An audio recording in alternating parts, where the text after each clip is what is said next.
Todos acordados. Celular, se possível, modo avião. Quem está aí no seu notebook trabalhando, concentração geral. Quem está pedindo é ela, a árvore. Concentração geral. Estava ali fora, esse IP disse: ué, eu não posso participar? Pode sim, venha aí, Pezinho, venha para aqui, venha, muda. Tem umas palmeirinhas lá assistindo, eu estou de fora. Vamos lá, gente. Primeiro vamos fazer aqui uma terapia que a árvore sempre pede. Vamos ficar em pé. Vamos ficar em pé. Toda árvore vai ficar em pé. Vamos, gente. Em pé, olha quem está pedindo. Todo mundo em pé. Todo mundo em pé para começar a tarde boa. Todos em pé. E agora, um aperto de mão ou um abraço no seu vizinho. Um abraço de árvore. Um abraço de árvore. Isso! Vamos começar bem a tarde.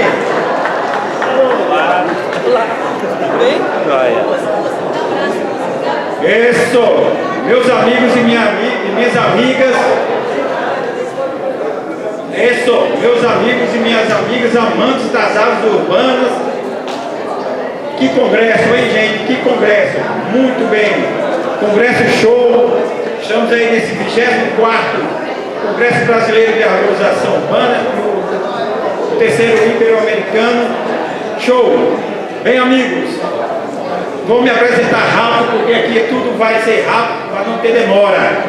Né? Nós vamos fazer aí um tema muito bom da cadeia produtiva da arborização urbana, com a safra nova da arborização urbana no Brasil. Gente que está chegando, trabalhando e empolgando, com força. Né? Então vamos lá. Meu nome é Senhor Árvore e pronto. Me chamo de Senhor Árvore. Sou agrônomo, sou da Prefeitura de João Pessoa e amo as árvores. Né? Tenho mestrado, tenho essas coisas todas, mas quero ser reconhecido como Senhor Árvore. Tá bom, gente? Meus amigos, como eu disse, nós vamos aqui convidar essa galera boa que vem trabalhando em prol das nossas amigas e irmãs árvores urbanas, como todos nós que fazemos nossa parte. Queria chamar aqui ao palco, né? Vamos chamar de palco mesmo aqui, o palco das árvores, o meu amigo Adriano Pérez Ribeiro, né? O Adriano lá da fábrica de árvores. Adriano, o nosso amigo aí, Pedro Henrique Maia, o homem da Engemaia. E ele, o meu amigo Flávio Mendes, já esteve aqui falando, recebeu o prêmio, né, do arborismo, mas Flavão aí, escalada de árvore transplante é com ele. E ele, da família Brum, tem que ter esse cara. Eliandro Brum. Eita, autoridade boa, lá de Dois Vizinhos, para comentar toda essa galera que vai nos prestigiar com as boas falas hoje. Bem, o IP Roxo já deu a ordem aqui, ó. Vamos focar, todo mundo está ali, já desligaram os celulares, né? Vamos respeitar o tempo, maestro ali. Um abraço do IP, amigo. Certo? Então focar aí, garotada, na palestra, 1 minuto a mais, 1 minuto a menos, vem a partida de futebol. Né? Então vamos lá, as árvores pedem isso, foco. Nós vamos aqui discutir a cadeia produtiva da arborização urbana. Vimos a ciência hoje, estou encantado com o que estou vendo no evento. Todo mundo sabe uma história que eu tenho com árvore dentro do cemitério, o Wellington, se quiser depois eu conto. Mas hoje quando eu vi esse cemitério aqui, vou levar essa ideia para João Pessoa. Quando chegar lá em João Pessoa já está autorizado pela Secretaria do Meio Ambiente. Legal? Então vamos começar aí primeiro com o nosso amigo Adriano Pérez. Quem é Adriano Pérez? Adriano Pérez é um biólogo jovem, né? Hoje trabalha na fábrica de árvores, mas já atuou na gestão do SENAC, por várias situações, por várias gestões, vem passando aí, e hoje está na fábrica de árvores. Adriano, quem já viu a fábrica de árvores, assistiu naquele Globo Rural, né? Foi muito bom ali, foi sucesso geral, as cidades hoje querem plantar árvore cada vez maior, e Adriano vai trazer isso dentro da cadeia produtiva, um exemplo de como estão os viveiros no estado de São Paulo, como se deve hoje, se você quer tornar um viveirista de árvore urbana, entrar em contato com quem já tem experiência, construir um viveiro bons. Vamos ver, o meu amigo Adriano está liberado, o IP diz, respeita o tempo. Quer ficar com ele aqui? Pode passar. Boa tarde, pessoal, tudo bem? Depois de uma apresentação dessa empolgante, eu vou tentar ser parecido com ele, tá? Não vou chegar ao mesmo nível, mas... Bom, gostaria primeiramente de agradecer ao Sérgio a oportunidade de estar aqui representando a Fábrica de Árvores. Nunca queria imaginar que, quando eu fiz a faculdade, eu ia estar aqui com tantos jatobás, com tantos jequitibás aí, são grandes nomes da arborização urbana, aprendendo com todas essas pessoas que estão aqui. Para mim é uma honra, né? E eu sou apenas uma pontinha do iceberg que representa um time de 30 pessoas lá no viveiro, tá? Não vou ficar falando muito, senão eu vou me atrasar na minha palestra. Vamos embora. Quando me chamaram para fazer, eu precisava falar alguma coisa a respeito de viveiros, né, do mercado em geral, e é difícil quando você trabalha em um viveiro, certo? Então eu achei um trabalho interessantíssimo, né? É um mestrado feito pela Cristina Yuri Vidal e pelo Ricardo Rodrigues, né, da Exalc de 2019, super atual, e ela levanta alguns questionamentos, tá? Então o objetivo dela foi avaliar a diversidade disponível, né, dentro do estado de São Paulo, como os viveiros estão distribuídos no estado, nas regiões, a quantidade de espécies regionais que são produzidas e a similaridade entre os viveiros, em termos de diversidade e abundância. Então aqui tem um gráfico mostrando que a maior parte dos viveiros estão localizados no centro e no sudeste, né? O trabalho ele levantou 296 viveiros no estado, sendo que 155 estão ativos ainda, e aí um número triste, 69 já desativados, né? 17% apenas revendem, tá, pessoal? Eles não trabalham com a produção. 135 comerciais, 69 municipais e estaduais, 34 de ONGs e 3 próprios, ou seja, a Klabin, essas empresas que produzem para eles mesmos. Aqui também tem alguns gráficos bem interessantes. Então, ela analisou também a cadeia, né, de produtividade. Ela viu que 31% são viveiros grandes, a grande maioria está em viveiros que são comerciais, né? 37% de viveiros médios a grandes, 19% de pequenos a médios e 13% de pequenos. É legal que se a gente olhar esse gráfico aqui, ele mostra a quantidade dividida em cada tipo de viveiro, né? E a gente vê que normalmente o viveiro público tem um tamanho menor realmente, tá? Um outro fator interessante, que é dos 54 viveiros, né, ela fez um levantamento e um cálculo, descobriu que são produzidas 18 milhões de mudas. Se existisse, né, os 155 viveiros ativos, eles vão produzir 51,7 milhões de mudas, né? É uma quantidade bem interessante. Os viveiros têm uma média aí de 9 funcionários, lá no viveiro hoje a gente tem 30, tá? Então ele gerou um cálculo em cima, né, que se os 240 viveiros estivessem ativos, a gente teria 2.200 empregos, né? Então isso é um problema também, porque a gente tem, além do problema de mão de obra nos interiores, os funcionários hoje, lá para vocês terem uma ideia, é da região da Paraíba e alguns de Minas, mas em São Paulo é muito difícil de você conseguir mão de obra. Um outro fator interessante é que 36% dos viveiros ativados geram um déficit de 10 a 15 milhões de árvores ao ano, e 800 empregos. Dos desativados, a maior parte está em ONGs e públicos. Os viveiros que são particulares e têm um trabalho, vamos dizer assim, um pouco mais profissional, eles acabam conseguindo segurar. A pandemia foi bem complexo, os 3 primeiros meses foi bem difícil mesmo, porque fechou praticamente tudo em São Paulo, né? Os condomínios não deixavam entrar, então a gente teve uma baixa muito grande de procura. Aqui ela faz uma análise das regiões de São Paulo, né, e aonde estão as espécies produzidas, né, pelos viveiros, com relação à SMA do Instituto de Botânico, que é aquela lista gigantesca lá do estado de São Paulo. Eu imagino que vocês já devem ter baixado isso na internet. Então, 85% dos viveiros, a grande maioria, coleta sementes, né? 56% coletam e compram também, como é o nosso caso, tá? A gente tem uma mata próximo da gente ali, e é feito mais dessa forma. E 15% apenas compram, né? Depende, não fazem a produção. Em média, cada viveiro aí produz, em geral, 90 espécies. Hoje, nós estamos com uma produção de mais de 450 espécies. Não vou ter todas as plantas em todos os tamanhos, mas eu tenho uma variedade bem grande. 680 espécies no total foram encontradas, né, em termos de produção dos viveiros, 561 nativas e 126 exóticas. Depois a gente vai discutir um pouco. 561 nativas, eles distribuíram, então a gente vê uma quantidade muito maior de árvores e os outros estratos sendo deixados um pouco de lado, até como foi falado ontem, né? A gente talvez tenha que também enxergar esses outros estratos e tentar produzir para inserir junto com a arborização urbana, né, esse trabalho de ter outras espécies nativas também. Dos 1.104 recomendadas pela lista, os viveiros produzem 419 aqui, ó, tá vendo aqui na imagem? São produzidos pelos viveiros e 123 foram encontradas espécies a mais, que são do estado de São Paulo, mas que não estão descritas na lista, tá? Aqui, espécies mais abundantes encontradas, então são 35 espécies, que foram as espécies que mais foram encontradas com abundância na maioria dos viveiros, né?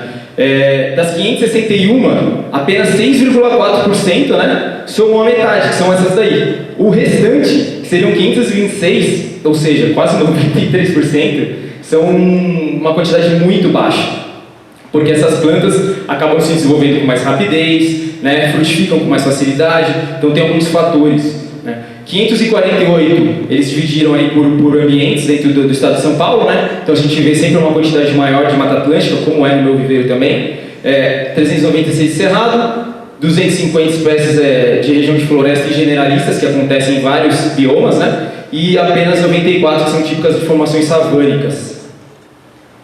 Aqui outros gráficos muito interessantes, que ela conseguiu fazer um levantamento das espécies e procurar informação e achou a questão da dispersão, quantos animais são atingidos.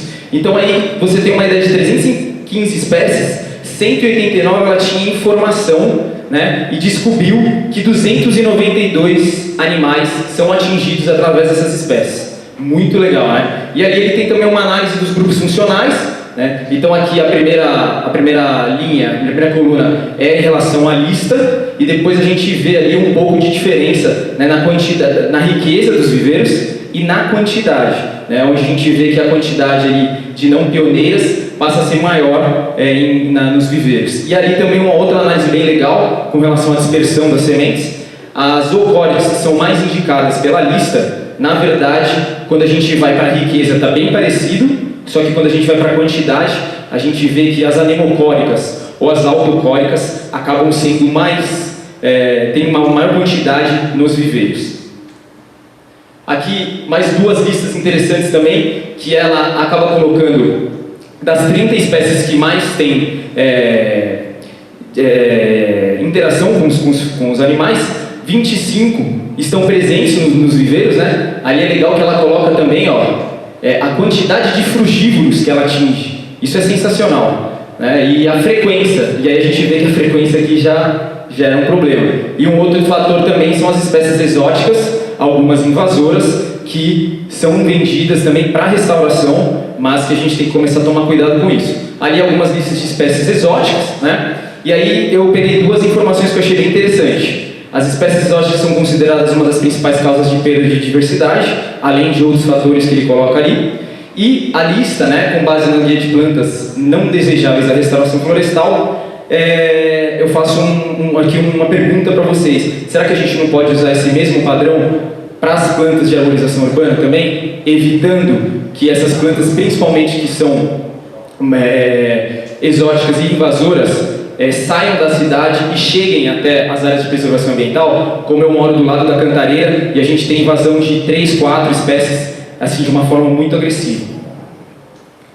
E aqui, para finalizar, né, as espécies mais frequentes nos viveiros, né, ou seja, as 10 espécies que mais acontecem, e um fator ruim é isso aqui, ó. 440 espécies, ou seja, 80% delas são consideradas quase raras, porque a quantidade que é produzida é muito pequena nos viveiros, né? Essas são as mais comuns, tá? E como discussão ela colocou algumas coisas bem interessantes, né? A comparação entre os viveiros baseada nas espécies produzidas mostra que são muito diferentes entre si, uma pela questão da região e as espécies que ocorrem, certo? Porque o estado de São Paulo é bem grande, né? E uma outra coisa bem legal, a capacidade produtiva do viveiro influencia principalmente, né, e positivamente na riqueza de espécies nativas produzidas ali. Porém, um viveiro que tem uma mata gigantesca em volta não está relacionado à quantidade de espécies que ele vai estar disponibilizando. Isso é muito interessante, né? Não existe intercâmbio entre os produtores, ou seja, a gente precisa criar um grupo que os viveiros se conversem, né? Que eles tenham um bate-papo mais... até para melhorar a qualidade de produtos, né? Para conseguir atender melhor todas as demandas. Ela achou também uma dificuldade de referências biográficas. Alguns viveiristas que não têm muito conhecimento técnico sofrem com isso, principalmente na identificação.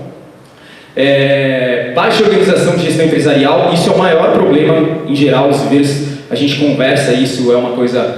O simples cálculo, né, de quanto custa aquela árvore. Nós acabamos de implementar um sistema agora automático que ele vai pegar a planta desde a hora que ela sai da semente até eu chegar à venda para o cliente. E aí eu vou conseguir ter esse padrão assim, exato de quanto realmente custa e qual a valoração que eu tenho que colocar para cada tamanho, né, de acordo com o DAB, etc. E a concorrência dos viveiros informais, né, que a gente fala que é aquele viveiro que fica no fundo do quintal, que realmente ele vende a preço de banana a planta, mas a gente sabe que a comparação em termos de qualidade não tem, né, não dá para comparar. Uma pessoa leiga acaba comprando. O presente trabalho comprova a importância de cada viveiro se empenha na representatividade da diversidade de remanescentes e enfatiza a necessidade de uma maior atenção ao setor, pois em 2007 passou por uma crise, para nós não foi tão ruim, né, mas muitos viveiros fecharam, que é o que ela mostra aqui, e o Covid, para aqueles viveiros que já estavam balançados, com certeza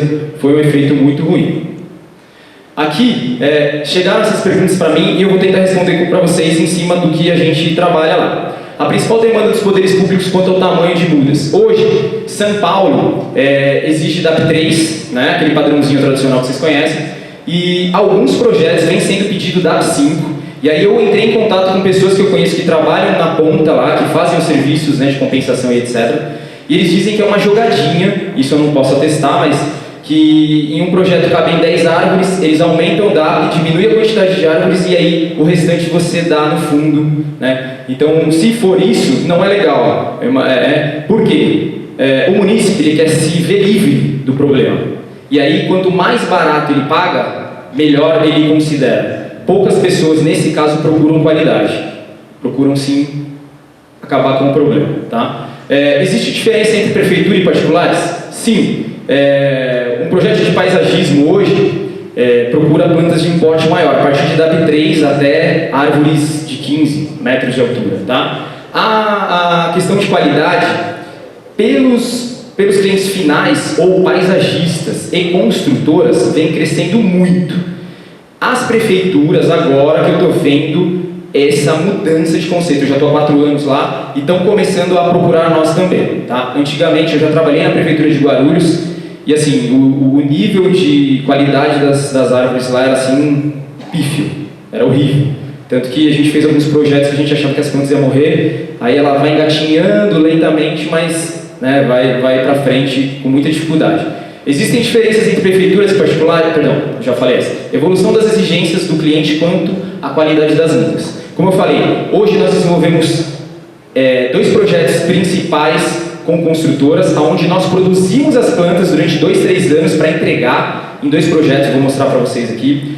Particular hoje busca muita qualidade, tá? É um dos principais. As prefeituras vêm aumentando sim essa procura, vêm entrando em contato com a gente. E a gente tem alguns trabalhos aqui que eu fiz. Eu fiz um trabalho com o pessoal da Arborã, em Zoo Pomerode, no zoológico, e com o pessoal de Extrema, o Flávio, que levou as plantas nossas para Extrema também. Já na compensação, como eu comentei com vocês, nós temos um grande problema que é a questão do custo, né? A distinção entre exóticas e nativas e demanda. Pessoal, graças a Deus, as pessoas estão se informando mais e a cegueira botânica está começando a diminuir. Então, as pessoas estão querendo cada vez mais nativas. Hoje, 85% da minha produção são de nativas, 15% de exóticas não invasoras, tá?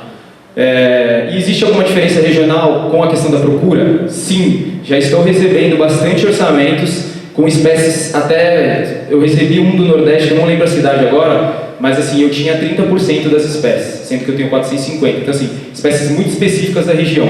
Isso é uma tendência que a gente está vendo de aumentar, né? E os projetos hoje, por conta do plano diretor e do plano de arborização urbana de São Paulo, das grandes construtoras, só podem espécies nativas quando for a questão de compensação, mas algumas construtoras ainda, o que sobra, eles colocam espécies exóticas. Bom, discussão final. A gente tem que ter uma maior proximidade, né, entre Estado e viveiros particulares para que a gente consiga melhorar normativas, falar sobre discussão de tamanho de árvores. As prefeituras do interior de São Paulo usam plantas de 1,5 m a 1,80 m. Eles não usam DAP, né? Não estou dizendo todas, tá? Espécies, a gente discutir qual é a melhor espécie, qualidade dessas plantas para que eles tenham um controle maior. Encontro de discussão público-privada, eu acho isso muito importante, né? E a possibilidade de coleta das áreas de conservação com uma parceria. Nós tentamos fazer isso com a Fundação Florestal, vou resumir aqui. Não deu certo porque eles falaram para mim assim: não, vocês não podem coletar as plantas aqui porque vocês são um viveiro comercial. Eu falei para eles que eu ia doar 30% das minhas plantas, né, assim que germinassem, mas eles não aceitaram. Isso porque eu conheço bastante gente do órgão, né? A parceria de pesquisas entre faculdades e viveiro para que a gente faça mais pesquisas, melhore a qualidade das plantas e uma utilização de espécies frutíferas na arborização urbana. Eu acho que a gente tem que parar de ficar com medo disso, pelo contrário, fazer com que as pessoas relembrem as espécies que foram deixadas de lado, né, que são da nossa cidade, para que a gente possa realmente absorver essa demanda. Bom, o viveiro, a gente já está há mais de 12 anos no mercado, ficamos em Bragança Paulista, temos uma área de 8 hectares, né? Posso dizer para vocês com certeza que nós somos o viveiro mais moderno do Brasil por conta do sistema Rootmaker, né? A produção, eu sei que tem pessoas que são hermanos aqui da gente, né, de outros países da América Latina. Desconheço que tenha o sistema na América Latina, mas se alguém souber, depois me informe que seria legal. Aqui alguns números, né, que eu já falei, as famílias que a gente tem, a quantidade de espécies dividido por biomas, tá? E a gente desenvolve alguns trabalhos técnicos, como pesagem. A gente desenvolveu um trabalho para Gamaro, pesando a árvore toda, para que eles pudessem desenvolver uma estrutura de concreto. E a gente fez um mock-up. Mock-up, para quem não sabe, é um projeto em tamanho real. A gente fez isso para uma empresa que vai finalizar agora o projeto delas em São Paulo também, que vão ser 16 jardins em volta do prédio inteiro, com 10 metros de altura. Projeto maluco. O cara sai do escritório e ele entra numa mini floresta nativa e ele vai coletando frutíferas nativas para se alimentar, tá? E o índice hoje de mortalidade do sistema Rootmaker é de menos de 1%. Aqui o viveiro, a parte de cima ali é o escritório, ele vai até aqui embaixo e desce, né? Eu tenho uma imagem de cima, tá? Essa área toda aqui, ó, até esse bico aqui. Aqui em cima a gente está dentro de nós estamos localizados dentro de uma fazenda de laranja. Para quem conhece a região, aqui é um dos condomínios mais caros do Brasil, que se chama Baronesa. Aqui alguns exemplos dos platôs, né? Como que a gente deixa as mudas organizadas. O sistema Rootmaker, eu vou falar um pouquinho para ele na frente, vou mostrar para vocês, fica mais fácil. Aqui alguns projetos, como o CID, todas as árvores desse projeto são nossas. Aqui, o Cidade Matarazzo, que foi feito agora, finalizou, ainda não finalizou totalmente, mas já está praticamente acabando. A Torre Mata Atlântica, esse aldrago aqui de 15 metros é nosso, foram colocados plantas a 80 metros de altura. É um projeto sensacional, eu tive a oportunidade de conhecer lá, é muito legal, as árvores foram tracionadas, travadas, tá vendo? Então, uma coisa surreal.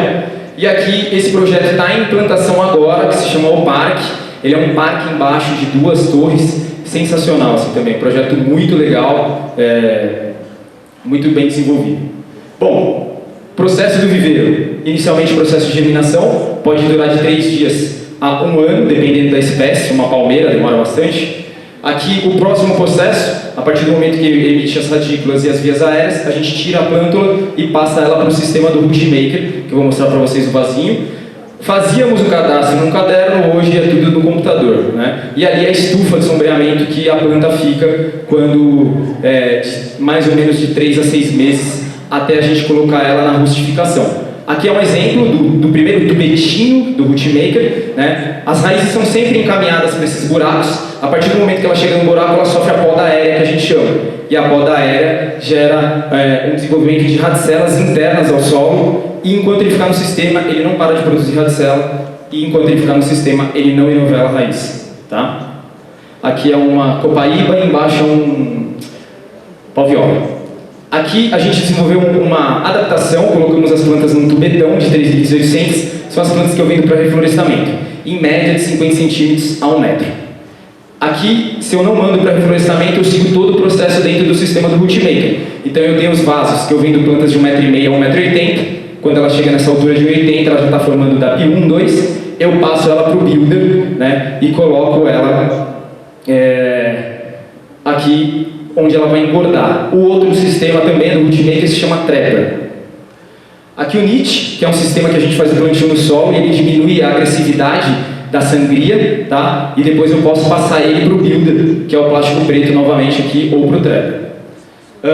Os benefícios principais do Rootmaker, né? Quais são? A gente tem plantas com mais raiz, então eu tenho uma resistência menor, tá?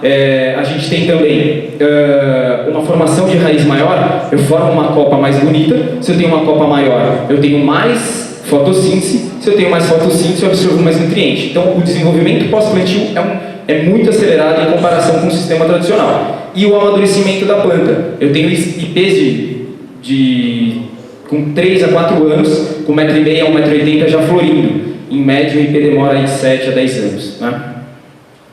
Sem contar que você vai ter uma diminuição no custo do projeto por não ter que ficar trocando plantas. Aqui alguns exemplos de imagem. Ali um comparativo de uma planta que foi cortada, né, estava mamando no chão. Aquilo ali vai ficar 1, 2 anos até ela conseguir se recuperar para depois começar a pensar em crescer. Ali é a Mônica, nossa gerente do viveiro, e aqui é um rapaz que faz o serviço voluntário lá em São Paulo. Aqui as raízes enoveladas, tradicionais, do sistema tradicional, né, de saquinho. No viveiro não acontece isso. Aqui alguns outros exemplos de poda de raiz. Além do risco de um fitopatógeno entrar nessa raiz, você tem aquela utilização de solo de barranco. Né? Aqui outro exemplo, né, de comparativo da nossa raiz com uma raiz de saquinho, o início do processo de novelamento aqui embaixo, né? E aqui outros comparativos, né? A diferença de volume do meu torrão e a de densidade também, né, para o outro torrão. Aqui a mesma coisa, o volume e a densidade. E ali você tem o início do processo de raiz enovelada aqui embaixo, certo? E aqui foi o do vídeo do Globo Rural, né? Essa daqui é o nosso. Do lado direito você consegue ver bem as raízes enoveladas, e ali, impressionante, aquele pé amarelo, estava num sacão até grande, com aquele solo bem argiloso. A hora que a gente soltou, estourou totalmente. Outras imagens para vocês verem. Aqui o processo de novelamento de raiz, que não acontece por conta do sistema Rootmaker. Qualidade de copas, né? Então, uma planta de 1,60 m ali, eu botei um comparativo comigo ali, eu tenho 75, né? O volume de copa é muito maior, como eu comentei com vocês. Aqui alguns exemplos de copas, de plantas. E, para finalizar aqui, o crescimento pós-plantio. Um araçá vermelho plantado na Avenida do Estado, 1 ano e meio de diferença. Aqui uma canela batalha, né? Criptocara, 8 meses e depois 3 anos.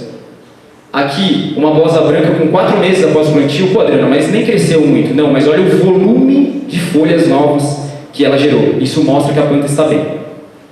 E aqui comentei o amadurecimento das plantas, né? Então, um IP com 1,5 m já florindo, e ali um açoita-cavalo. Lógico que tem algumas espécies que são mais precoces, mas com 6 meses, não tinha nem um ano ainda, já florindo já também. Para finalizar, algumas imagens aí de algumas árvores. E agradeço. Espero que vocês tenham gostado e compreendido. Muito obrigado.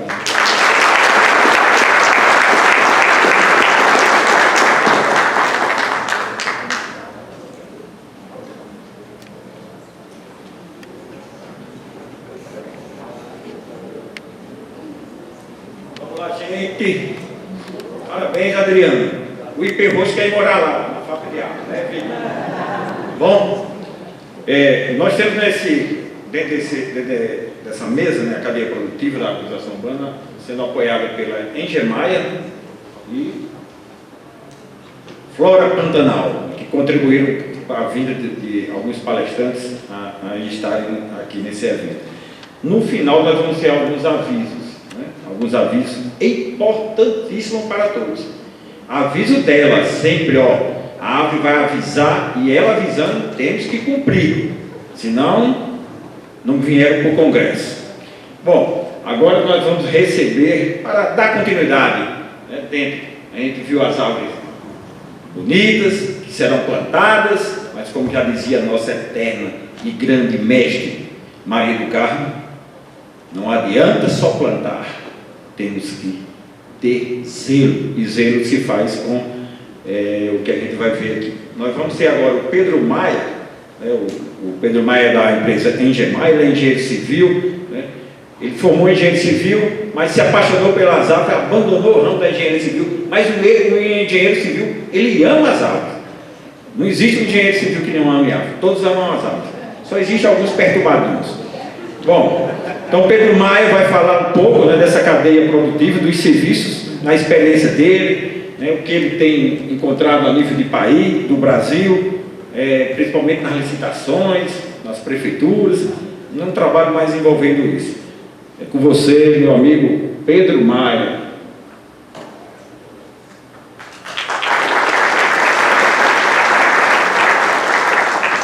Boa tarde a todo mundo. Pronto, é isso que Anderson falou um pouco, né? Temos aí o Adriano fazendo a nossa produção das nossas mudas, né? E depois é que elas vão para a rua, a gente precisa cuidar delas.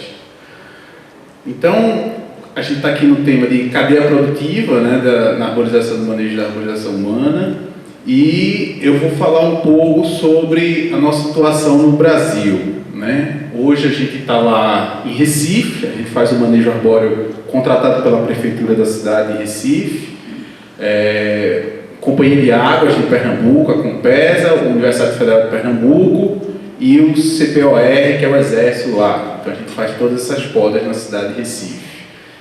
Natal, estamos em Natal também no Rio Grande do Norte e Jaboatão dos Guararapes. Tivemos atuação também lá em João Pessoa com o Dr. Anderson. No Sudeste, hoje estamos em Piracicaba, estávamos com a ata de registro de preço em Taubaté, mas atualmente a gente não está mais. E no Sul, em Maringá. E ali algumas cidades que a gente já trabalhou também. Então é isso. Não adianta falar de cadeia produtiva sem a gente falar do que é uma empresa, que a empresa precisa, lucratividade, crescimento. Então, esse é mais ou menos o nosso acervo. A gente tem, estamos crescendo, temos um acervo de mais de 1 milhão de podas de árvores, mais de 30 mil mudas plantadas, 5 mil tomografias, 3 mil tratamentos fitossanitários, e esse é o nosso crescimento aqui de faturamento ao longo da nossa vida, né? Então, nossa meta de 2023 é faturar 57 milhões de reais. Somos uma empresa, aqui eu vi um ranking na Econodata, pelo KINAI Paisagismo, a gente já está em 27º lugar, né? Tem empresas maiores, então é uma área que está crescendo muito. São áreas que vão gerar novas empresas de manejo. Eu vi que o pessoal da Potência está aqui também. Então é interessante que a gente comece a se falar entre as empresas, a gente forme até associações de empresas de manejo arbóreo. Então é uma área que vem de pouco. Flávio Mendes